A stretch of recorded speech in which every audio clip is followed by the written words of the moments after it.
मी तुम्हाला नंतर बोलवतो आतमध्ये जरा बाहेर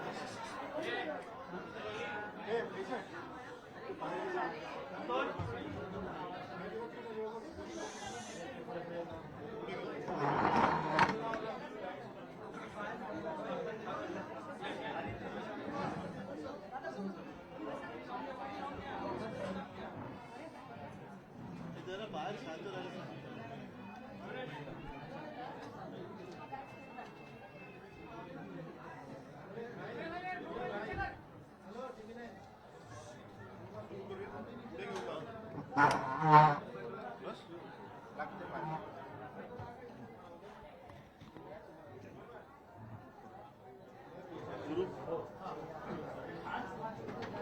आज महाराष्ट्राच्या विधानसभा निवडणुकांचा निकाल लागला. पूर्णपणे अनपेक्षित आणि अनाकलनीय असा हा निकाल आहे. पटला नाही तरी सुद्धा निकाल लागलेला आहे. कसा लागला हा सर्वांनाच पडलेला प्रश्न आहे. तरी देखील जे जिंकले त्यांचं मी अभिनंदन करतो आणि ज्यांनी प्रामाणिकपणाने महाविकास आघाडीच्या उमेदवारांना मतं दिली त्यांना मी मनापासून धन्यवाद देतो. तसं पाहिलं तर एक जणू काही लाटेपेक्षा सुनामीच आली असं वातावरण या निकालाने दिसतंय. पण हा निकाल सर्वसामान्य जनतेला पटलाय की नाही हा सुद्धा एक महत्वाचा प्रश्न आहे. एकूण आकडे जे काही दिसत आहेत ते आकडे बघितल्यानंतर या सरकारला अधिवेशनामध्ये एखादं बिल मंजुरीसाठी मांडण्याची गरजच नाही असे आकडे आहेत. थोडक्यात विरोधी पक्षात जणू काही शिल्लक ठेवायचं नाही. आणि 1-1.5 वर्षापूर्वी भारतीय जनता पक्षाचे तुर्तास असलेले अध्यक्ष जे.पी. नड्डा जे बोलले होते की एकच पक्ष राहील म्हणजे यांना one party, one nation, one election आणि वन पार्टी या दिशेने आपली आगेकूच चालली की काय असं भीतीदायक चित्र आहे. एकूणच हा निकाल जर का बारकाईने पाहिला तर आम्ही ज्या काही प्रचारसभा घेतल्या संपूर्ण राज्यभर आम्ही सगळेच फिरलो. सुषमाताई आहेत, अनिल आहेत, आदित्य आहेत, संजय आहे, मी स्वतः आहेत. हा निकाल म्हणजे लोकांनी महायुतीला मतं का दिली? सोयाबीनला भाव मिळत नाही म्हणून दिली का? कापसाची खरेदी होत नाही म्हणून दिली का? महाराष्ट्रातले उद्योग गुजरातला नेले जातात म्हणून दिले का? महिलांची सुरक्षितता वाऱ्यावरती सोडली गेल्या म्हणून दिली का? म्हणजे नेमकं कळत नाही की कोणत्या प्रेमापोटी तर हा शब्द चुकीचा आहे, रागापोटी अशी ही लाट जणू काय उसळले हे कळत नाहीये. हा निकाल अनाकलनीय आहे आणि याच्या मागचं गुपित हे काही दिवसामध्ये तर शोधावं लागेल. तूर्त मी महाराष्ट्राच्या जनतेला सांगतोय की आपण निराश होऊ नका, खचून जाऊ नका. काही जण म्हणतात की हा ईव्हीएमचा विजय आहे, असूही शकतो. पण महाराष्ट्राच्या जनतेला हा निकाल मान्य असेल तर मग कोणीच काही बोलण्याची गरज नाहीये. पण जर मान्य नसेल तर त्यांना सांगतो की आम्ही प्राणपणाने महाराष्ट्रासाठी लढत राहू, महाराष्ट्राच्या हितासाठी आम्ही लढत राहू. कोणी काही म्हटलं तरी महाराष्ट्राच्या जनतेला मी वचन देतो की आम्ही तुमच्यासोबत आहोत. उद्धवजी, हा जो विजय आहे महायुतीचा लाडकी बहीणचा इम्पॅक्ट असल्याचं म्हटलं जाते. लाडकी बहीणचा इम्पॅक्ट जर का असेल तर मग बाकीच्या ज्या काही गोष्टी या उघड दिसत होता. आपण सुद्धा रिपोर्टिंग केलेलं आहे. मी तेच म्हटलं की सोयाबीनला भाव नाहीये, कापूस खरेदी होत नाही, शेतकऱ्याच्या डोक्यावरती कर्ज चढलेलं आहे, बेरोजगारी वाढते आहे, महिला असुरक्षित आहेत, ह्या अशा अनेक गोष्टी, बेकारी वाढते आहे. तर लाडकी बहीण पेक्षा ज्या महिला आमच्या सभेला प्रचंड संख्येने येत होत्या त्यांच्यासमोर प्रश्न होता की घर कसं वाढवायचं, चालवायचं. कारण महागाई वाढते म्हणजे वाढती महागाईची शाबासकी म्हणून या सरकारला मत दिलं का? आणि आता मला एक असं वाटतं प्रामाणिकपणे, हा टोमणा नाही, की यावेळेला तरी अस्सल भाजपचा कोणतरी मुख्यमंत्री होईल अशी अपेक्षा आहे किंवा आशा आहे. महाविकास आघाडीचं पुतळ चुकलेलं आहे असं वाटतं का? महाराष्ट्र विकास आघाडीचं आम्ही फार प्रामाणिकपणाने वागलो हे चुकलं की काय असं आम्हाला वाटतंय. असेल, अमरावती असेल, रामटेक असेल, सोलापूर असेल, या जागेवरती महाविकास आघाडीचा 288 पैकी या मोजलेल्या जागा किती आहेत?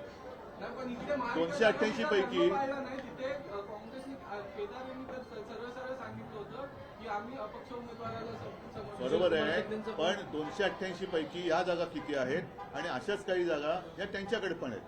पण म्हणून मी म्हटलं ना की अशी लाट उसळले असं काय नेमकं यांनी काम केलंय ते तिथे दाखवा ना. पण आणखीन एक गोष्ट अशी आहे की ठीक आहे, आता ते जिंकलेले तर आहेत, त्याच्यामुळे त्याच्यात मला त्यांचं अभिनंदन करण्यामध्ये मला कुठे कद्रूपणा दाखवायचं नाहीये. मी त्यांचं अभिनंदन करतो. आणि आता निवडणूक आयोगाने स्थगिती दिलेली लाडकी बहीण ही योजना पूर्ववत चालू करून त्याच्यात 2100 रुपये दर महिना ते द्यायला लागतील. शेतकऱ्यांचं कर्जमुक्त ते लवकर करतील आणि जी काही त्यांनी आश्वासनं दिलेत ती नंतर कोणी बोलू नये की असा जुमला तर निवडणुकीच्या वेळेला करावा लागतो. या सगळ्या आश्वासनांची पूर्तता त्यांनी लवकरात लवकर करावी अशी माझी मागणी आहे. ग्राउंडवर फिरताना महाविकास आघाडीसाठी पोषक वातावरण दिसत होतं आणि इतका बदल अचानक लोकसभा निवडणूक झाल्यानंतर अवघ्या काही महिन्यात हाच एक अनाकलनीय बदल. आणि मला असं वाटतं की करोनाच्या काळामध्ये कुटुंब प्रमुखाप्रमाणे माझं ऐकणारा महाराष्ट्र हा माझ्याशी असा वागेल याच्यावरती माझा विश्वास नाहीये. कारण मी जे सांगत आलो त्याच तळमळीने याही वेळेला मी महाराष्ट्राला मनापासून तळमळीने सांगितलं होतं. आणि असा हा माझा महाराष्ट्र हा असा वागेल याच्यावरती माझा विश्वास नाहीये. नक्की काहीतरी गडबड आहे.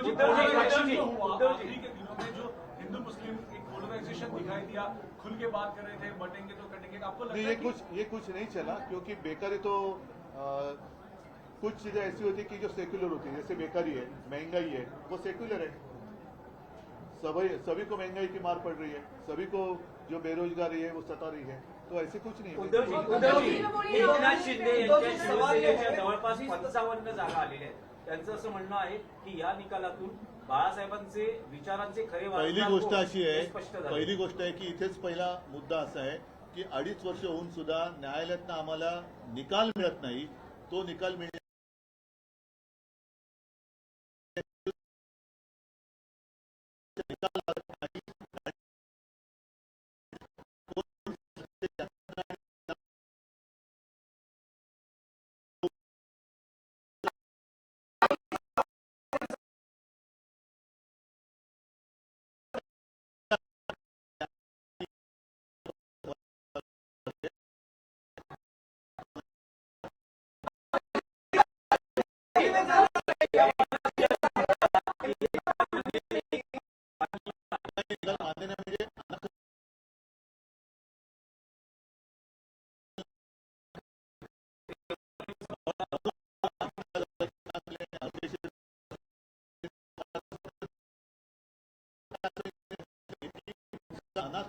अपेक्षित आहे आणि इकडे शब्दाचा मला नेमका लोकसभेमध्ये लागलेला निकाल एवढा बदलू कसं नेमकं या सरकारने असे कोणते दिवे लावले? रोषणाई केले त्यातले पैसे गेले, पण असे गावातले कोणते दिवे लावले? महानगरपालिकेची आहे, मुंबई महानगरपालिका तारीख लागले का? पण आता बघू ना. तुम्हाला वाटते का तारीख लागतील?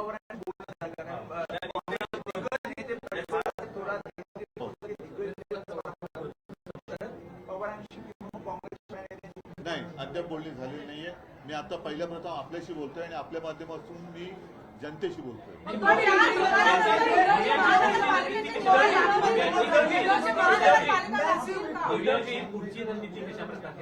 पहिला आम्ही अमुक करू, त्याच्यानंतर तमुक करू, अशा रणनीती सांगितल्या जात नाही.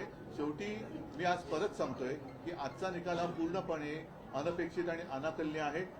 तुम्ही स्वतः माझ्याशी वेळोवेळी बोलत होतात. तुमचं सुद्धा रिपोर्टिंग जे होतं ते साधारणतः हा निकाल अनपेक्षित वाटावा असंच होतं. आणि राज्यभर शेतकऱ्यांमध्ये असंतोष आहे, महिलांमध्ये असुरक्षिततेची भावना आहे, बेकार आहेत ते सुद्धा असेच आहेत, महागाई वाढते. या सगळ्या गोष्टी लक्षात घेतल्यानंतर प्रत्यक्ष चित्र दिसत होतं.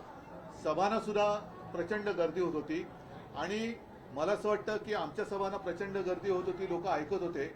मोदीजींच्या सभेला अरे काय ऐकायचं, आम्ही ठरवलंच आहे तुम्हाला निवडून द्यायचं म्हणून खुर्च्या रिकाम्या होत्या. लोकांचं मत असो मला असं वाटतं. मी बोलू का तुम्ही बोलू?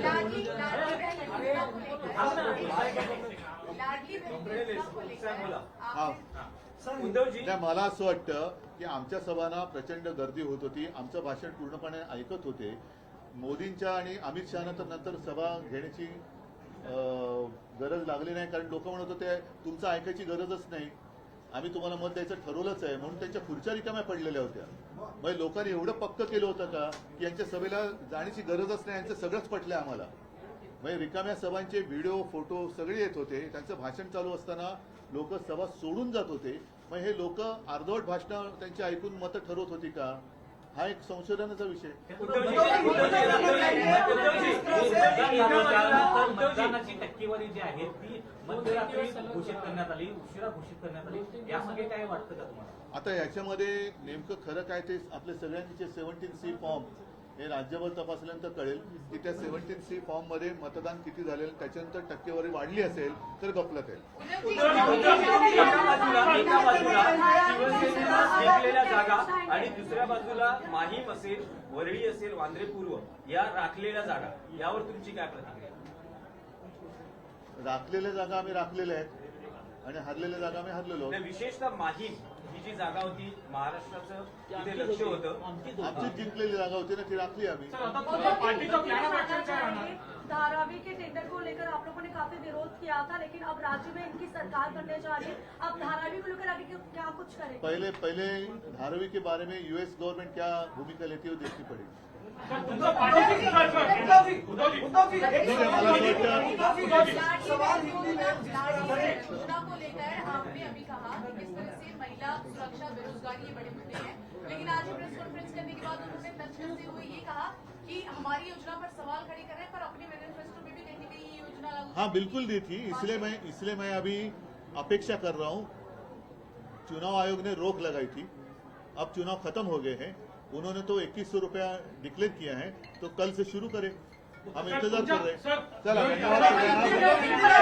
जय महाराष्ट्र. जय हिंद.